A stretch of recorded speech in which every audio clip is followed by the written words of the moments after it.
Encik nak jual minyak ah. Oh, betul.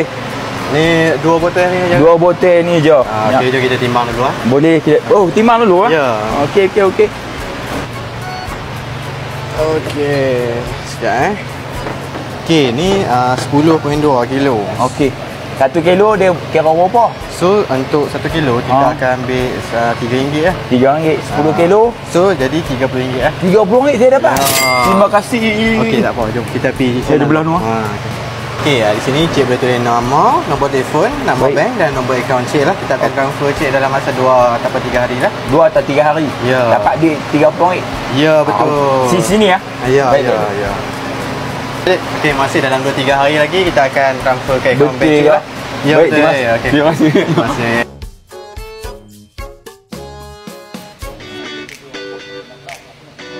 Okey, apa pendapat bang tentang program kempen kita pada ni? Jualan minyak ni. Daripada saya pendapat ni baguslah minyak yang kita pakai ni boleh recycle. Ya boleh kata at least tak buang ke tempat yang sepatutnya boleh kita semula lah. Sepatutnya kita galakkan lagi lah program-program macam ni kan. Pakai lagi. So pendapat abang untuk diteruskan lagi ke depan macam mana tu? Bagi saya benda ni boleh teruskan.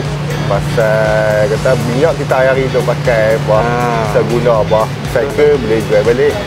Tentu kata tak bercemar ke alam lah. Ya, okey, itu je. Okey.